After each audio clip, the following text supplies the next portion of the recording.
महत्वपूर्ण है कि भारत ने यह कह दिया है आतंकवाद मतलब भारत पर जंग का ऐलान, और जंग अगर भारत पर कोई करेगा तो फिर उसको वैसा ही जवाब मिलेगा। तो मतलब साफ है, भारत ने क्लियर कर दिया, आपने अगर एक और आतंकवादी वारदात हमारे यहां करवाई, हम उसे जंग मानते हैं अपने ऊपर, वॉर मानते हैं अपने ऊपर, और हम उसका वैसा ही जवाब देंगे। तो अब यह पाकिस्तान समझ ले, यह बिल्कुल क्लियर है, आज से हमारा और आपका डील करने का तरीका बदल गया, बिल्कुल बदल चुका है। अब हर आतंकवादी वारदात पर अगर आप उसके पीछे हैं तो हम उसे मानेंगे कि आपने हम पर वॉर किया है, आपने हम पर युद्ध शुरू कर दिया है, और हम उसका वैसा ही जवाब देंगे। अब जरा एक बार जो जानकारियां दी गई प्रेस कॉन्फ्रेंस में, भारत ने अमेरिका पाकिस्तान पर क्या क्या मिलिट्री एक्शन किए, उसकी एक डिटेल जानकारी और आई है, वो मैं आपको बताता हूं। इंडियन आर्म्ड फोर्सेज ने बहुत ही प्रिसीजन मिसाइल स्ट्राइक्स किए 9 टेररिस्ट फैसिलिटीज पर। यह 6-7 मई की रात है, जिसमें 4 पाकिस्तान में थे, बहावलपुर और मुरीदके को मिलाकर के, और 5 पीओके में थे, जिसमें मुजफ्फराबाद और कोटली भी था। इसमें जैश ए मोहम्मद और लश्कर तैयबा के कमांड सेंटर्स को ध्वस्त कर दिया गया। दूसरा, आगे बताया गया है, पाकिस्तान ने जो भारत पर ड्रोन और मिसाइल अटैक किए 7, 8 और 9 मई को, इसके जवाब में पाकिस्तान ने भारत के कई शहरों और मिलिट्री इंस्टॉलेशंस के ऊपर किए। भारत ने पाकिस्तान के ऊपर कामाकाजी ड्रोन से, सुसाइड ड्रोन से जो है वो हमला किया। पाकिस्तान के एयर डिफेंस को, ये पूरे देश में उसके जो है हमने न्यूट्रलाइज कर दिया, खास तौर में लाहौर के एयर डिफेंस सिस्टम को। इसके बाद ये भी बताया गया है कि भारत का जो एयर डिफेंस सिस्टम है, उसने पाकिस्तान से आने वाले हर खतरे को न्यूट्रलाइज किया, और इसका अंजाम यह रहा कि भारत में लगभग 0 कैजुअल्टी और मिनिमम मटेरियल लॉस वो भारत के अंदर जो है वो हुआ है। जबकि हमने पाकिस्तान के HQ-9 एयर डिफेंस सिस्टम की सारी खामियां उजागर कर दी। हमारा जो प्रहार था पाकिस्तान के हर मिलिट्री इंस्टॉलेशन पर पहुंचा, हमारी मिसाइल, हमारे बम, हमारे ड्रोन वो हमला करने में कामयाब रहे। और पाकिस्तान का जो HQ-9 एयर डिफेंस सिस्टम है, चीनी एयर डिफेंस सिस्टम है, उसको हमने पूरी तरीके से एक्सपोज कर दिया। उसकी खामियां जो हैं वो हमने दुनिया के सामने जो हैं वो उजागर कर दी हैं।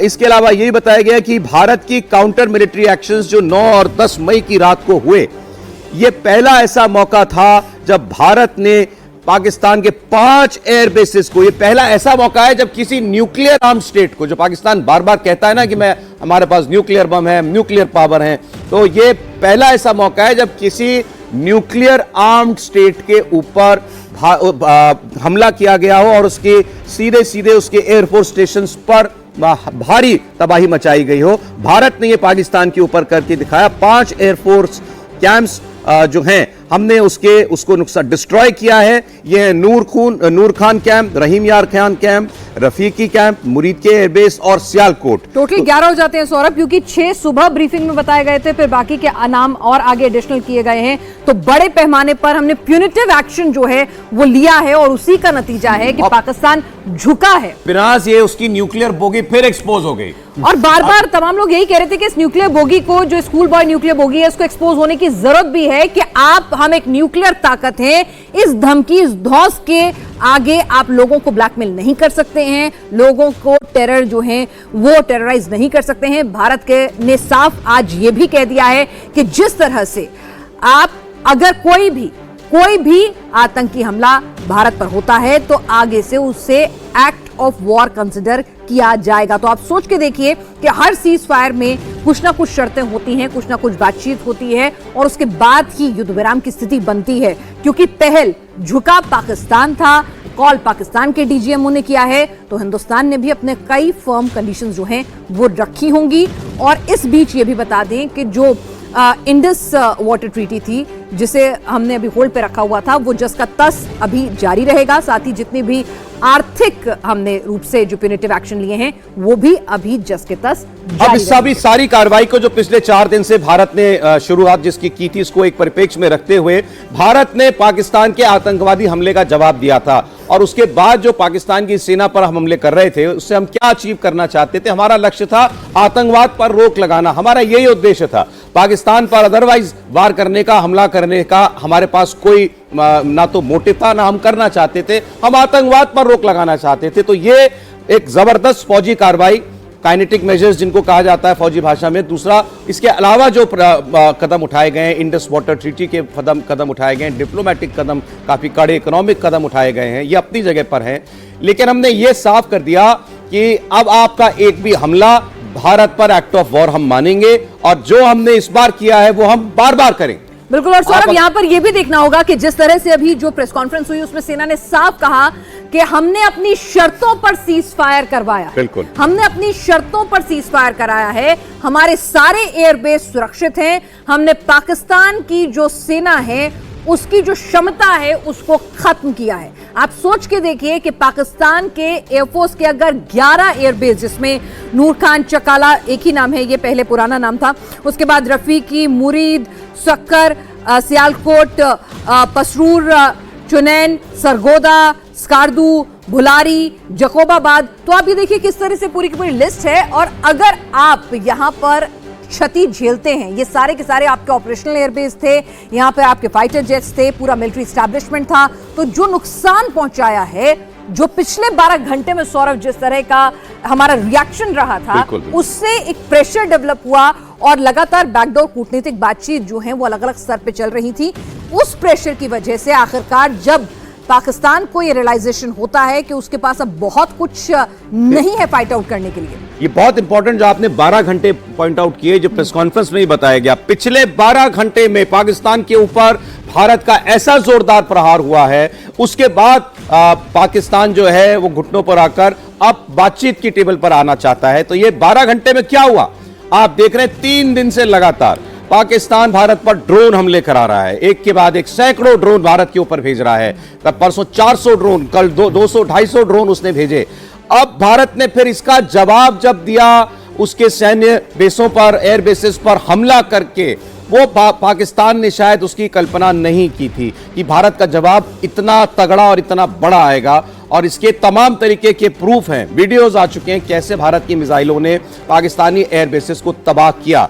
तो एक न्यूक्लियर स्टेट के आम एयर बेसिस पर इस तरीके से मिसाइल हमलों का यह पहला मामला था।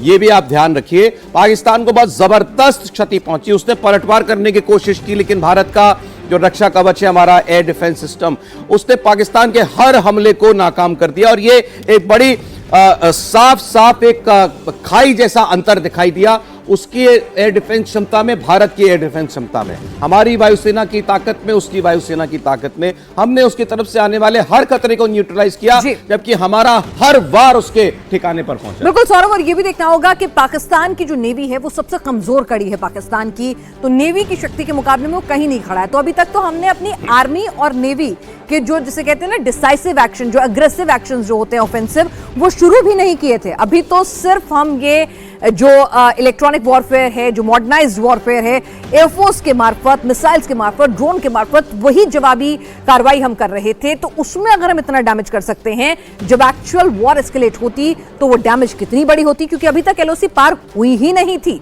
सब कुछ अपनी सीमा में रहकर हो रहा था और आपके हमले नाकाम हो रहे थे, हमारे कामयाब हो रहे थे।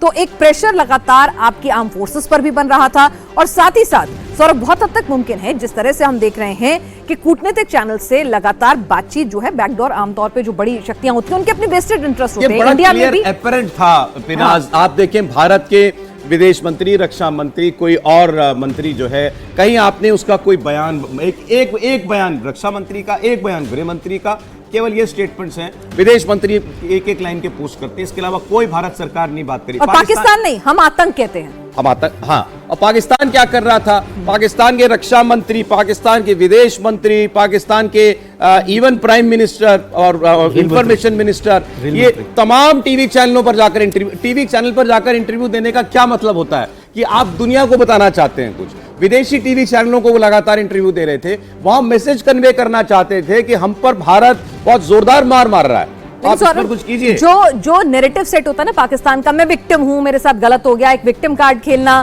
तो वो जो पाकिस्तान नैरेटिव सेट करने की कोशिश जो कर रहा था, उसको भी भारत ने बहुत ही स्मार्टली, यहां पर हमारे डिप्लोमेटिक चैनल्स की भी एक बड़ी कामयाबी है कि हमने उस नैरेटिव को वहीं ब्रेक किया जहां पर कोई पाकिस्तान की पैरवी लेके खड़ा होता था, हम पोस्टर लेके खड़े हो जाते थे। आपने देखा होगा जो हमारे एम्बेसडर्स ने इंटरव्यूज वगैरह दिए, उन्होंने कहा इंटरनेशनल मीडिया को कि देख लीजिए कि ये वो मुल्क है जहां की सेना गार्ड ऑफ ऑनर देती है एक टेररिस्ट को, और उसके फ्यूनरल में प्रेयर मीट में एक ग्लोबल टेररिस्ट जो है वो आके खड़ा होता है, जहां के चीफ ऑफ आर्मी स्टाफ उसे फूल भिजवाते हैं। तो ये वो मुल्क है। तो जिस तरह से जब कोई इंडियन टेरिटरी वाला कश्मीर की बात करता तो हम करेक्ट करते थे कि भाई कश्मीर तो हमारा है, तो हमने बहुत ही अग्रेसिव लाइन जो है डिप्लोमेटिकली भी हर प्लेटफॉर्म पर अपनाई, एक नैरेटिव, ग्लोबल नैरेटिव जो है बहुत ही क्लियर कट सेट किया कि देखिए ये जो है ये हमारी सिर्फ आतंक के खिलाफ लड़ाई। और पहली जो प्रेस कॉन्फ्रेंस है, हमारे अगर दर्शक भी याद करें सौरभ, तो पहली जो प्रेस कॉन्फ्रेंस थी ऑपरेशन सिंदूर के बाद सिर्फ इतनी थी कि हमने बहुत ही संतुलित, सोचा समझा,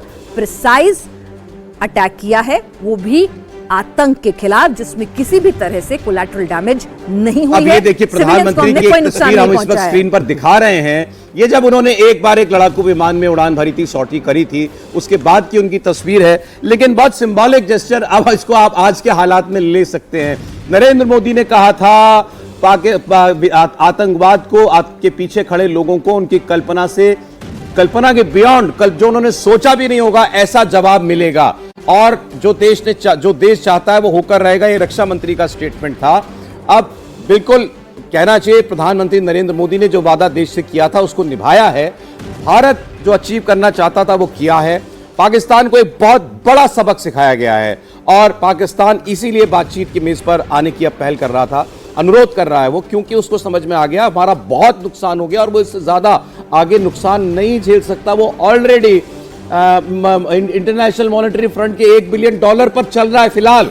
अभी उसको जो $1 बिलियन मिलेगा वो उसके लिए बहुत ज्यादा महत्वपूर्ण है। तो वो कहां युद्ध कर सकता है भारत, तो यहाँ पर ऊपर से इतना नुकसान उसका हुआ है। और हो सकता है कि अमेरिका ने यह दबाव भी बनाया हो कि अगर आप चाहते हैं कि जो IMF की तरफ से उधारी मिल रही है ये चलती रहे और हमारा वोट जो है वो ना हो, तो कृपया करके जरा बस आप औकात में रहिए। क्योंकि आप पैसा भी लेंगे, आप उससे आप आतंकवाद भी फैलाएंगे अपने पड़ोसी मुल्क में। दूसरा, पाकिस्तान भारत की कार्रवाई के अगले ही दिन से एक वे आउट ढूंढ रहा था। वो चाह रहा था कि किसी तरीके से बातचीत का चैनल खुल जाए। तभी उनके जो मंत्री हैं वो ये कह रहे थे कि हम चाहते हैं NSA लेवल पर, राष्ट्रीय सुरक्षा सलाहकारों के लेवल पर बातचीत हो जाए, वो चैनल खुल जाए। अगले ही दिन से ऐसी खबरें आनी शुरू हो गई। उन्होंने इंटरव्यू में इस बात को कहा है। तो वो तो from the very next day चाह रहे थे किसी तरीके से बातचीत के जरिए भारत को ये मना लिया जाए कि भारत अपना प्रहार, अपना हमला रोक दे। शायद सौरभ उन्हें भी फेस सेविंग चाहिए थी, क्योंकि उन्हें वो भी जानता था कि अगर वहां के चीफ ऑफ आर्मी स्टाफ, वहां की सेना चाहती है कि उन्हीं के खिलाफ सेना में विद्रोह ना हो जाए, उनके आवाम को भी उन्हें मुंह दिखाना था ना कि आप लाहौर के अंदर तक भारत जो है अपने ऑपरेशन को अंजाम दे देती है। ये पीओके नहीं है, ये आप लाहौर के अंदर तक आके अपने ऑपरेशन को अंजाम दे देते हैं। तो कहीं ना कहीं वहां पर अपने आवाम को, अपनी सेना को भी एक मैसेज देना था कि हम भी कुछ काउंटर अटैक करेंगे। लेकिन जो काउंटर अटैक किया उसमें खुद की स्ट्रेंथ जो है कितनी है, आप कहां खड़े हैं इलेक्ट्रॉनिक वॉरफेयर में, आप एयर वॉरफेयर में कहां आप खड़े हैं, इंटेलिजेंस इनपुट में, तो वो आपको खुद जब हकीकत का एहसास हुआ तो उसके बाद आप एक वे आउट ढूंढने लगे कि भाई इस प्यूनिटिव एक्शन में अभी वॉर शुरू नहीं हुआ है, एस्केलेशन लेडर में हमने पहली दूसरी सीढ़ी भी नहीं चढ़ी है, हमने LOC पार भी नहीं की है, हमने अपने बड़े हथियार भी नहीं निकाले हैं। तो उस स्थिति में आपकी अगर ये हालत हो सकती है, हम आपके 11 जो स्पेशली एयर डिफेंस से रिलेटेड आपके जो एयरबेस हैं या फिर आपके रेडार्स हैं उनको टारगेट आउट कर सकते हैं। तो जब स्थिति आगे बढ़ेगी तो हम क्या कुछ कर सकते हैं। तो एक आर्म ट्विस्टिंग जो है यहाँ पर, एक प्रेशर टेक्टिक्स बहुत कामयाब रही मिलिट्री फ्रंट से। लेकिन ये